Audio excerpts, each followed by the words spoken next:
بسم الله الرحمن الرحيم.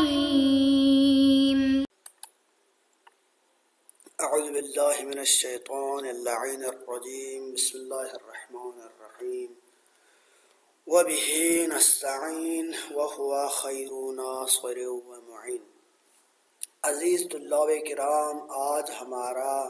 درس نمبر 10 ہے، جس میں ہم فوائد بعثت در عبارت علامہ ہلی یعنی علامہ ہلی رحمۃ اللہ علیہ کی کتاب کشف المراد سے فوائد بعثت پڑھ رہے ہیں۔ تو آج آئیے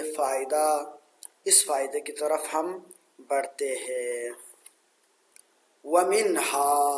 انہی فوائد میں سے ایک فائدہ ہے، یعنی جو فائدہ ہم نے کلی طور پر ذکر کیا تھا تو ان کی نمبرنگ کے لحاظ سے یہ ہوگا فائدہ نمبر 6۔ ومنہا، انہی فوائد میں سے ایک فائدہ یہ ہے کہ ان النوع الانسانی خلق، نوع انسانی خلق ہے۔ خلق یعنی مصدر بمعنی اسم مفعول ہے یہاں پر، یعنی خلق بمعنی مخلوق، یعنی نوع انسانی بھی اللہ تعالیٰ کے مخلوقات میں سے ایک مخلوق ہے، لیکن مخلوق ہونے کا مطلب یہ نہیں کہ تمام مخلوقات ایک جیسی ہو۔ اب یہاں پر خلق ہونے میں باقی چیزوں کے ساتھ عام رکھا، باقی مخلوقات کی طرح قرار دیا۔ اب یہاں پر کچھ تخصصات لا رہے ہیں، لا کغیرہ، لیکن غیر انسانی، نوع انسانی کی طرح نہیں ہے، من الحیوانات، یعنی لا کغیرہ، غیرہ کا مطلب خلق، یعنی لا کغیرہ من الحیوانات، باقی حیوانات کی طرح نہیں ہے۔ باقی حیوانات میں یہ انسان بہت ساری چیزوں میں مشترک ہے، لیکن سیم ٹو سیم نہیں ہے۔ اب جب آپ کہتے ہیں کہ باقی مخلوقات کی طرح نہیں ہے تو جس چیز میں انسان ممتاز ہے باقی چیزوں سے، اس کا بیان بھی ضروری ہے، لہذا اسی کی بیان کی طرف بڑھتے ہوئے فرماتے ہیں فَإِنَّهُ مَدْنِيٌّ بِالطَّبْعِ، یہ مدنی الطبع ہے، يحتاج إلى أمور كثيرة، یعنی مدنی الطبع ہے، انسان مدنی الطبع ہے، یحتاج، لہذا جب یہ مدنی الطبع ہے یعنی انسان جس کو بعض روشن مفکرین بھی کہتے کہ یہ سوشل اینیمل ہے، جب یہ مدنی الطبع ہے تو لہذا یہ انسان یحتاج الی امور کثیرۃ، بہت سارے امور کی طرف کیا ہے، محتاج ہے۔ کن چیزوں میں؟ فی معاشی، اپنے معاش کو چلانے میں، معاش یعنی کھانا پینا چلنا، معاش اصل میں ہے عاشا یعیش سے معاش، یعنی عاشا زندگی گزارنا، ان معاش کا مطلب ہے یعنی وہ چیزیں جن کی طرف انسان اپنی زندگی گزارنے میں محتاج ہے، ان کا مطالعہ کو کہا جاتا ہے معاشیات۔ معاشیات اس کو کہا جاتا ہے یعنی جن میں انسان کی بیسک جو نیڈ ہے، یعنی آپ کی معنوی زندگی نہیں بلکہ مادی زندگی میں جو بنیادی آپ کی ضروریات ہے ان کا مطالعہ کیا جاتا ہے علم معاشیات میں۔ تو لہٰذا ایک انسان اپنی معاشیات میں، اپنی معاش میں زندگی گزارنے میں بہت ساری چیزوں کی طرف محتاج ہے۔ لا یتم نظامہ، جب بہت ساری چیزوں کی طرف وہ محتاج ہے تو ان تمام کا نظام اس ایک انسان سے نہیں ہو پاتا، یعنی ایک انسان بہت ساری چیزیں اس کو چاہیے، وہ سارے خود ایک انسان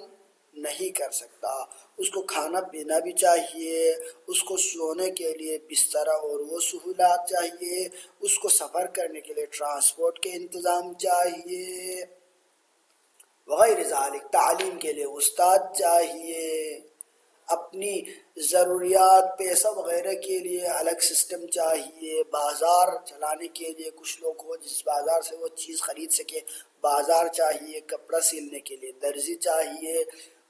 جوتے سلنے کے لیے، موچی چاہیے، کیا کیا نہیں چاہیے۔ ایک انسان اگر خود ایک انسان معمولی اور سادہ زندگی گزارنے کے لیے آپ اس کی ضروریات کی طرف دیکھیں تو ممکن ہے ہزاروں میں اس کی ضروریات ہو، لیکن اس کا جب ہم معاشرے میں ہوتا ہے اور بغیر کسی ادراک کے ہم ان چیزوں کو پورا کر پاتے تو لہذا ہمیں اس کا ادراک نہیں ہے۔ تو لہٰذا اسی چیز کا بیان کرتے کہ لا یتم نظامہ، اس کی معاشیات کا نظام خود ایک انسان سے تمام اور مکمل نہیں ہوتا، الا بہا، مگر یہ کہ نوع انسانی کے ذریعے سے، باقی انسانی کے ذریعے سے، وہو عاجز عن فعل الاکثر منہا،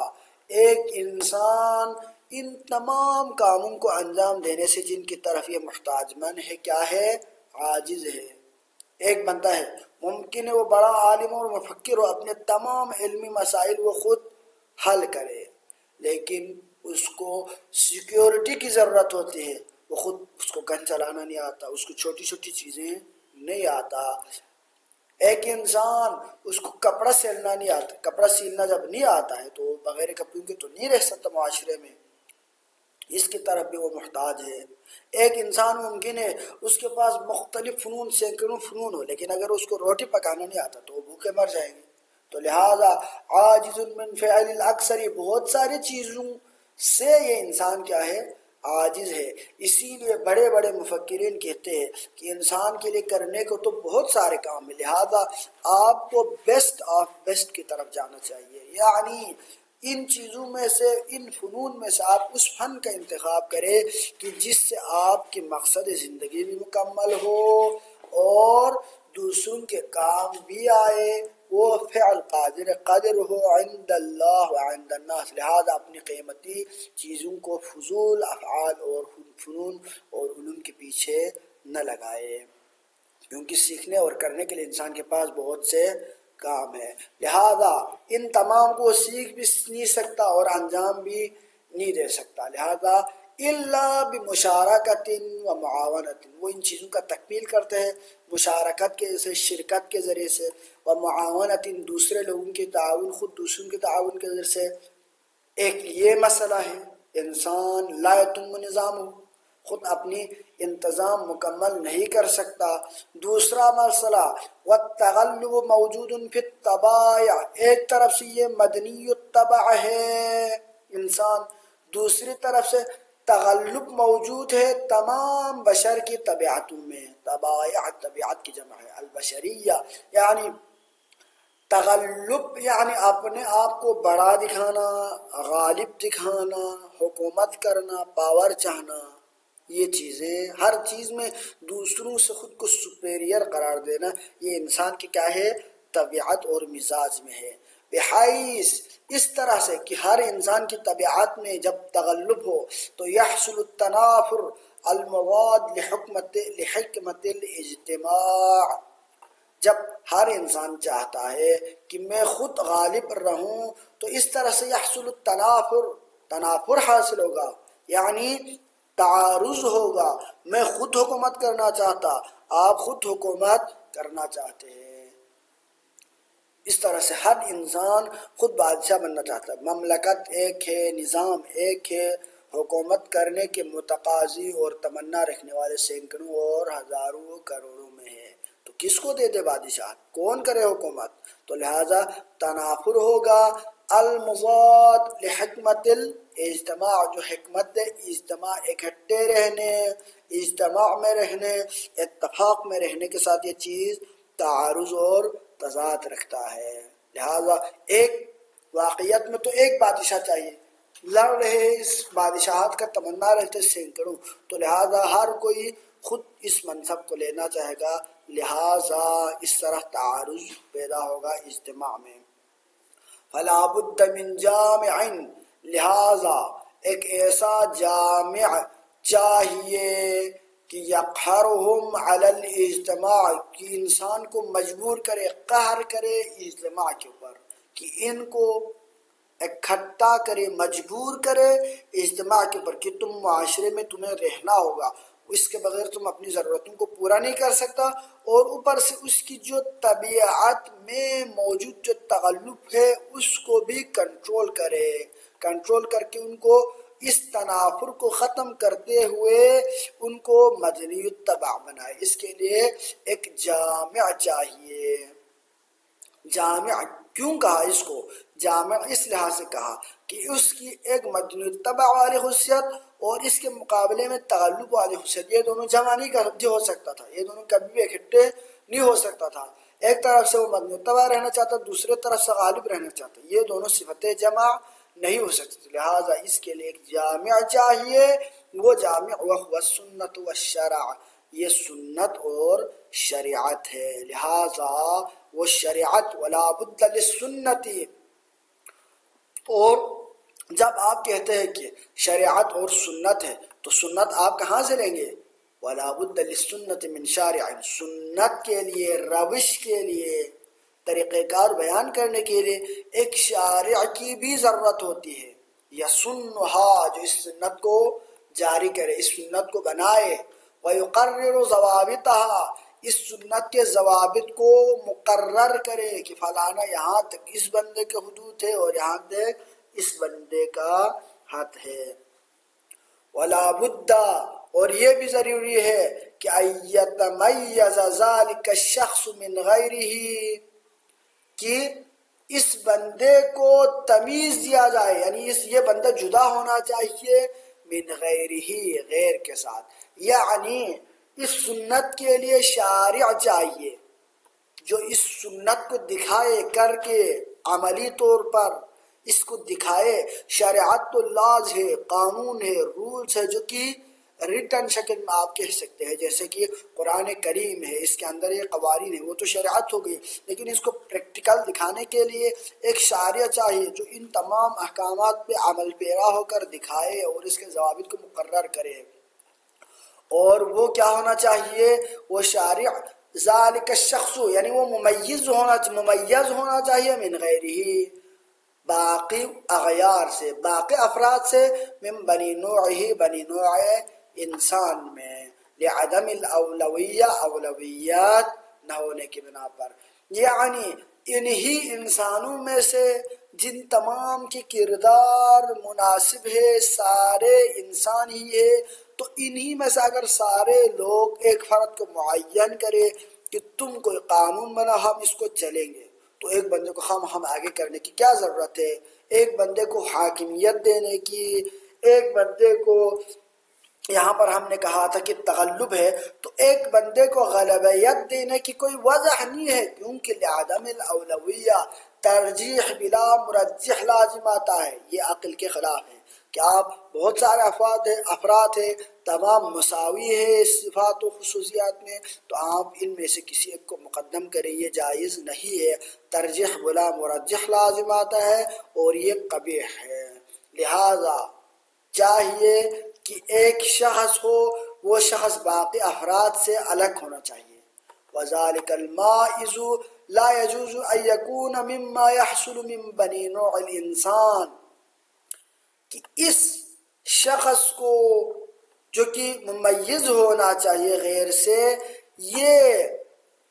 تمیز کرنے کے لیے کہ یہ شخص باقی انسانوں جیسا نہیں ہے، اس کے لیے خود بنی نوع انسان تو آگے نہیں کہہ سکتا کہ فلانا تم باقیوں سے منفرد ہو، بلکہ وہ مائز لا یجوز ان یکون مما یحصل من بنی نوع الانسان، بنی نوع انسان کا مائز بننا، تمیز دینے والا بننا جائز اور ممکن نہیں ہے۔ کیوں؟ لوقوع التنافر فی التخصیص، یہاں پر تخصیص دیں گے اس میں بھی تنافر ہے کہ سارے انسان مساوی ہے، تو ان میں سے کسی ایک کو بغیر کسی وجہ کے ترجیح دینا، اس سے ترجیح بلا مرجح بھی لازم آتا ہے اور تنافر واقع ہوتا ہے، کیونکہ کچھ لوگ کہتے ہیں کہ مجھے آگے بڑھائے ہیں اور دوسرا بندہ کہتے ہیں کہ مجھے آگے ہونا چاہیے، فلا بد ایتمیز من قبل اللہ تعالی، لہذا وہ فرد بنی نوع انسان میں ممیز ہونا چاہیے، منفرد ہونا چاہیے اللہ تعالیٰ کی طرف سے، یعنی منصوص من اللہ ہونا چاہیے۔ اب اس کا باقی لوگوں سے ممیز ہونا، جدا ہونا، وہ بمعجزۃ، معجزے کے ذریعے سے ہوگا. ینقاد البشر الی تصدیق مدعیہا، کہ یہ معجزہ انسانیت اور بشر کو مجبور کرتی ہے، لے جاتی ہے الی تصدیق مدعیہا، مدعی معجزہ کی تصدیق کی طرف. کہ معجزہ جب وہ بندہ دکھائے تو انسان مجبور ہو جاتا ہے کہ یہ ہم جیسا نہیں ہے. وَيُخَوِّفُهُمْ، اور ان انسانوں کو خوف دلاتا ہے، من مخالفتہ، اس بندے سے، اس شارع سے، اس نبی کی مخالفت سے. وَيَعِدُهُمْ عَلَى مُتَابَعَتِهِ، اور ان کو وعدہ دلاتا ہے اس کی پیروی کرنے پر بہشت اور باقی نعمات کا. بحیث یتم النظام، لہذا جب ایک نوع انسانی، تمام نوع انسانی مدنی الطبع ہے، ان میں حکومت کرنا خود انسانوں میں سے کوئی فرد ہو تو ترجیح بلا مرجح لازمات ہے. لہذا ایک منفرد شخصیت اور حاکم شخصیت کی ضرورت ہے، اور اس کی اطاعت پر ثواب ہو اور اس کی مخالفت پر عقاب ہو، اور وہ باقی تمام افراد سے حاکم ہو فی الخصوصیات، اور وہی اس نظام کو چلائے. یہ تمام ہوتا ہے بعثت کے ذریعے سے. بحیث یتم النظام، اور یہ نظام بھی تمام ہوگا. وَيَسْتَقِرُّ حِفْظُ النَّوْعِ الْإِنسَانِ عَلَى كَمَالِهِ الْمُمْكِنُ لَهُ الْمُمْكِنِ لَهُ، اور حفظ نوع انسانی بھی باقی رہے گا علی کمالہ، اپنے عروج پر، الممکن لہ، جس کمال تک انسان کی نوع جا سکتی ہے. لہذا اس تمام انسانی نوع کو جو کہ ایک اعلیٰ ہدف کے لیے خلق کیا گیا ہے، لہذا اس کے تمام مدنی الطبع والی خصوصیت کو بھی برقرار رکھتے ہوئے، اور ساتھ ساتھ تغلب والی اس خواہش کو بھی کنٹرول کرتے ہوئے نظام زندگی کو چلانے کے لیے ایک پاورفل اور منفرد شخصیت کی ضرورت ہوتی ہے، جو پریکٹیکل چیزوں کے ذریعے سے نظام زندگی کو چلائے. اور یہ صلاحیت والی شخصیت کی پہچان بعثت کے ذریعے، بعثت کے بغیر نہیں ہو سکتا. لہذا فائدہ بعثت یہ ہے کہ یہ نوع انسانی کی رہنمائی کرتی ہے. یہ بھی فوائد بعثت میں سے ایک فائدہ ہے. وصلی اللہ علیہ